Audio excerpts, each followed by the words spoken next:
మరి మనం ఆనాడు మన ప్రభుత్వంలో 10 ఏళ్ల పాటు ఎట్లా పరిపాలించినాము, అట్లాగే భవిష్యత్తులో ఏం చేయబోతున్నాము, వీటన్నిటి మీద కూడా మీకు వివరంగా ఒక డే లాంగ్ శిక్షణ కార్యక్రమం కూడా మీ అందరికీ ఉంటుందని చెప్పి నేను విజ్ఞప్తి చేస్తా ఉన్నాను. ఇక చివరిగా నేను చెప్పేదల్లా మీ అందరికీ ఒకటే, చూస్తూ ఉంటే 2.5 ఏళ్ళు అయిపోయింది. చూస్తుంటేనే 2.5 ఏళ్ళు అయిపోయింది. రేవంత్ రెడ్డి వచ్చిండు, అయ్యో కేసీఆర్ పోయిండు, అయ్యో ఇట్లెట్లా జరుగుతాయి అని చెప్పి హైదరాబాద్లో ఒక 6 నెలలు షాకులు ఉండేది. ఎందుకంటే మీరు నషీరాబాద్ మీరు మోసపోలే కాంగ్రెస్, మీరు బ్రహ్మాండంగా కేసీఆర్ ఉండాలి, మళ్ళా 130 గారు గెలుస్తేనే కేసీఆర్ గారు ముఖ్యమంత్రి అవుతారని చెప్పి మీరు కరెక్ట్గానే ఓటేసింది. కానీ ఊర్లలో మనలు కొంతమంది ఆగలేదు. ఎందుకంటే వాళ్ళ మాటలు అట్లుండేది, తప్పు వాళ్ళది కూడా కాదు, కాంగ్రెస్ లో మాటలు అట్లుండేది. ఎట్లా కేసీఆర్ మీకు 1,00,000 రూపాయలు ఇస్తుంది కదా, పెళ్లి చేసుకుంటే నేను మీకు తులం బంగారం ఇస్తున్నాను చెప్పి. ఈ తులం బంగారం అంటే లేడీస్ కొంచెం సెంటిమెంట్ వర్కౌట్ అవుతుంది కదా, అది అట్లాగే ఏం చెప్పింది మీ అశోక్ నగర్ ఎక్కడన్నా కాదు, మీ కాన్స్టిట్యూన్సీ మీ ముషీరాబాద్ని రాహుల్ గాంధీ గారు వచ్చి ఏం చెప్పిండు, సాయి హోటల్ కాడ కూర్చున్నాడు, అందరు పిల్లలను పిలుస్తున్నాడు, ఆ కోచింగ్ సెంటర్లో పోయి పిల్లలను పిలుచుకొని ముచ్చట పెట్టి ఏం చెప్పిండు, మీరు 2 ఉద్యోగాలు ఇవ్వగొట్టుడు, 2 ఉద్యోగాలు కేసీఆర్ది కేటీఆర్ది, నేను 2 లక్షల ఉద్యోగాలు ఇస్తాను మీకు మొదటి సంవత్సరం అని చెప్పింది. మరి ఇప్పుడు చెప్పి 2 ఏళ్ళు అవుతాయి. ఇప్పటివరకు ఇచ్చిన ఉద్యోగాలు ఉన్నాయంటే 11,000 ఉద్యోగాలు. చెప్పింది 2 లక్షలు, ఇచ్చింది 11,000. ఇవాళ వాళ్ళు వీళ్ళు కాదు, ఆ పిల్లలే రాహుల్ గాంధీ ఎక్కడ కనబడితే తన్నిపెట్టున్నారు. చిక్కడపల్లి లైబ్రరీలో, అశోక్ నగర్ చౌరస్తాల రేవంత్ రెడ్డికి ధైర్యం లేదు, రాహుల్ గాంధీకి ధైర్యం లేదు. సెక్యూరిటీ లేకుండా రండిరాపై మాట్లాడదామంటే ఎవరికి ధైర్యం లేదు. అట్లాగే జాబ్ క్యాలెండర్ అన్నారు, జాబ్ క్యాలెండర్ మర్చిపోయింది. ఈ వర్గం నాకు ఇక్కడికి వెళ్ళి సీదా మళ్ళీ ఇందిరా పార్క్ కాడికి వేదిన వాళ్ళ బర్ణంలో అక్కడ మొత్తం ఎస్సీ ఎస్టీ బీసీ కాంట్రాక్టర్లు, అరే మాకు 72% కాంట్రాక్ట్లలో వాటా ఇస్తా అన్నావు, నువ్వే చెప్పినావు. 42% బీసీలకు కాంట్రాక్ట్లు ఇస్తా అన్నావు, 18% ఎస్సీలకు ఇస్తా అన్నావు, 12% ఎస్సీలకు ఇస్తా అన్నావు, మొత్తం 72% ప్రభుత్వ కాంట్రాక్ట్లలో మాకే ఇస్తా అని చెప్పినావు. కానీ ఇచ్చుడేమో నీ బామ్మకి ఇస్తున్నావు, లేదా పొంగులేటి శ్రీనివాసరెడ్డి కొడుకుకి ఇస్తున్నావు, ఇదెక్కడి నీతి అని చెప్పి మొత్తం ధర్నా చెప్పింది. నేను ప్రవీణ్ గారు, మన ఎమ్మెల్యేలు మనందరం కూడా ఆడికే ప్రయోజనది. వస్తే మీరు కూడా వస్తే మీకు కూడా లాభం జరుగుతుంది. ముషిరాబాద్ మీరు కూడా వచ్చినట్టయితే మీ కాన్ఫరెన్స్ ధర్నా ఉంది, వచ్చేటోళ్ళు మాతో పాటు ఇందిరా పార్క్ కాడికి వస్తే అది కూడా బాగుంటుందని చెప్పి నేను విజ్ఞప్తి చేస్తా ఉన్నా. ఒక వర్గాన్ని కాదు మోసం చేసింది, మహిళలను మోసం చేసిండు, రైతులను మోసం చేసిండు. ఇక పట్టణ పనులు అయితే మామూలు గోస పెడతలేడు.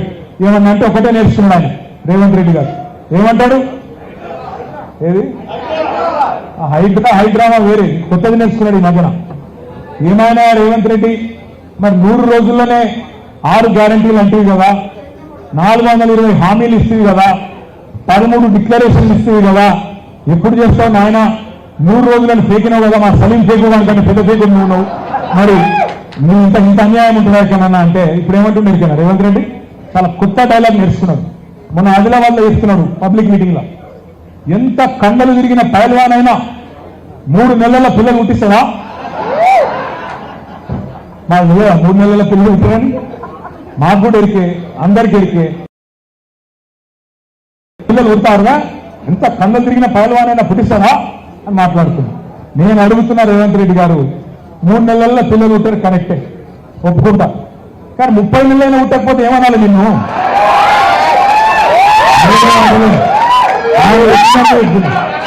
30 నెలలైనా కదా, 3 నెలల్లో పిల్లలు ఉంటారు కరెక్టేనా? 30 నెలలు ఉండకపోతే ఏమనాలి మరి నిన్ను? నువ్వే చెప్పినావు కదా, నేను అనలే, నువ్వే చెప్పినావు కదా.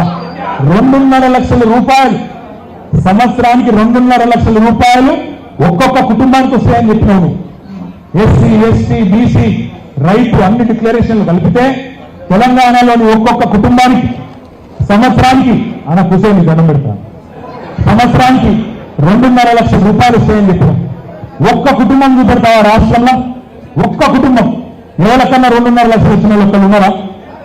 ఒక్కరు లేరు. ఇంకా ఘోరం ఏంటంటే 2 లక్షల ఉద్యోగాలని పిల్లల్ని మోసం చేసింది, జాబ్ క్యాలెండర్ అని పిల్లల్ని మోసం చేసింది. అట్లాగే మన రైతులకు కేసీఆర్ 10,000 ఇస్తే నేను 15,000 ఇస్తా ఉన్నాడు. కేసీఆర్ ఈయనోళ్ళు కౌలు రైతులకు కూడా ఇస్తా అన్నాడు. 2 పంటలకు కాదు 3 పంటలకు రైతు బంధు ఇస్తా అన్నాడు. ఇక చెప్పలేదు డైలాగ్, 2 డైలాగులు కొట్టిండు, 34 హామీలు ఇచ్చింది రైతులు, ఒక్కటి నిలబెట్టుకోలేదు. ఎస్సీ ఎస్టీ సోదరులకు మీరు ఇల్లు కట్టుకుంటే 6 లక్షలు ఇస్తా, 6 లక్షలు అందరికి 5 లక్షలు, మీకు 6 లక్షలు. నేను అడుగుతున్నా ఇవాళ రేవంత్ రెడ్డి గారు, హైదరాబాద్ మహానగరంలో జిహెచ్ఎంసీ పరిధిలో 2.5 ఏళ్లలో ఒక్క ఇల్లు కట్టినవా? ఒక్క ఇల్లు కట్టినా? ఎన్ని ఇల్లు కూడగట్టిండు? ఎన్ని కూడగట్టిండు? చెప్పుకునేడేమో గుంపు మేస్త్రి అంటాం. గుంపు మేస్త్రి అంటే కడకడా కూలగొడుతున్నా మనం కూలగడుగుతాం. కట్టేటోడు మేస్త్రి అని కూలగొట్టేటోడు మేస్త్రి ఎట్లయితాడు? అందుకే నేను అనేది 2.5 ఏళ్లలో ఒక్క ఇల్లు కట్టలే, ఒక్క ఇటుక పెట్టలే, కానీ వేల ఇల్లు కూలగొట్టిండు హైదరాబాద్ పేరు మీద. ఎంతమంది కొంపలు కూలగొట్టిండు, ఎంతమంది కొంప ఉంచుకున్నాడు, ఎంతమందిని మానసిక క్షోభ పెట్టి చంపిండో మీకు అన్నమంగట్నే ఉన్నది. ఆ హిమాయత్ మన హుస్సేన్ సాగర్ నుంచి కిందికి, హుస్సేన్ సాగర్ నిండినప్పుడు కిందికి ఆ సర్ప్లస్ నాలా ద్వారా నీళ్లు కిందికి వస్తే మీ అశోక్ నగర్ నాలా నుంచి వెళ్ళి కిందికి మూసీలో పోతాయి.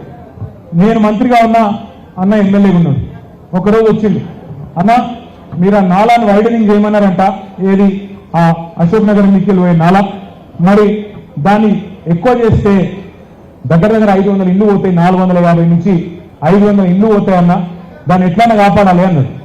నేనేం చేసిన అంటే మొత్తం ఇంజనీర్లను పిలిచిన. మరి గోపాలని ఇట్లా అంటుండు, ఎవ్వరు కూడా నాలా మీద ఇల్లు కట్టుకోవాలని ఉండదు భయ్, ఆ వాసన పక్కకుండాలని ఇవ్వలకున్నది పిల్లల్ని తీసుకొని దిక్కులేకనే ఉంటారు పేదవాళ్ళు, కాబట్టి మరి వాళ్ళు ఇల్లు పోతున్నాయి, గరీబ్ వాళ్ళు ఎట్లా కాపాడాలని అడిగి అంటే వాళ్ళకు ఉపాయం చెప్పింది. ఏం లేదు సార్, 2 దిక్కులో రిటైనింగ్ వాళ్ళు పెంచండి, ఇంకా లోతుకు చదువుదాం, తవ్వి కిందికి తీసుకుపోదాము, పద్ధతి ప్రకారం చేయొచ్చు అని చెప్పి గోపాల్ గారు నిజంగా చెప్తున్నారు. చాలా ఫికర్ ఆయన వచ్చి అడిగితే ఆ 450 ఇల్లు ఒక్కటి కూడా కూలిపోకుండా కాపాడింది. వాళ్ళ రేవంత్ రెడ్డి కూడా అదే చెప్తున్నాం, మేము రేవంత్ రెడ్డి కూడా అదే చెప్తున్నాం. ఏదైతే మేము అశోక్ నగర్ లో చేసినామో పిల్లారు చేస్తే మూసి మూసి అంటాడు కదా, నువ్వు కూడా గదే పని, కొత్తగా చేసేది ఏం లేదు. 16,000 మంది ఇల్లు కూలగొట్టిన సాధించేది ఏం లేదు. జాగ్రత్తగా బ్రహ్మాండంగా ఇల్లు కూలగొట్టకుండా చేసే ఉపాయం ఉన్నది. చేయరా నాయన అంటే అది చేయడంట. కానీ హైదరాబాద్ లో మాత్రం ఇల్లు కూలగొట్టి రియల్ ఎస్టేట్ దందా చేసుకుంటూ ఇవాళ 4 డబ్బులు ఎన్నికేసుకొని ఆ డబ్బులతోని మళ్ళా ఓట్లు కొనాలనే ప్రయత్నం రేవంత్ రెడ్డి గారు చేస్తా ఉన్నారు. ఇక అడిగినాం అనుకో గట్టిగా, ఏమైనా రేవంత్ రెడ్డి గారు ఒక్క ఇల్లు కట్టకపోతుంది అన్నాడు అనుకోను, హైదరాబాద్ లో ఒక ఇల్లు కట్టకపోతుంది కదా, ఏం శాతం అవుతుంది నీకు అంటే నీ గుడ్లు నీకు గోటీలు ఆడతా గట్టిగా. మళ్ళా రైతు బంధు ఏమైందా 4 సార్లు ఎగ్గొట్టినావు అన్నావు అనుకో, పేగులు తీసి మెడలు వేసుకుంటా, ఇంకా గట్టిగా అన్నావు అనుకో నీ లాభుల కొండలు తీసి పెడతా. ఇదేం భాష, ఇదేం లెక్క? అరే క్యా దివానా ఆద్మీకు బనాయరే వై చీఫ్ మినిస్టర్. అరే కూర్చో, దివానా నేను అంటలేను, ఆయననే చెప్పింది. ఏమన్నాడు ఆయన? రైతు బంధు కేసీఆర్ అంటున్నాడు కాంగ్రెస్ వస్తే రైతు బంధు బంద్ అవుతుందని చెప్తున్నాడు, మేమేమన్నా దివానగాళ్ళమా, మాకు దిమాగ్ లేదా అని మాట్లాడాడు. మరి ఇలా నేను అడుగుతున్నా, నువ్వు వచ్చి 2.5 ఏళ్ళ 4 సార్లు రైతు బంధు ఎగ్గొట్టినావు, మరి నేనేమనాలి నిన్ను? దివానగాడు అంటే తప్పవుతుందా? దిమాగ్ లేనివాడు అంటే తప్పవుతుందా? నేను తిట్టిన తిట్ల కంటే ఎక్కువ ఊర్లలో తింటున్నారు, ఎక్కడైనా దొరికితే తనగట్టే ఉన్నారు. వడ్లు కొంటలేడు, యూరియా ఇస్తలేడు, ఆ పాపం రైతులు కష్టపడి పంట పండించుకుందామంటే రైతు బంధు ఇస్తలేడు, కరెంటు శాఖ ఇస్తలేడు. ఎంత చెప్పలేని గోస పెడుతున్నాడు అంటే అంత చెప్పలేని గోస ఇలా ఊర్లలో ఉన్నది.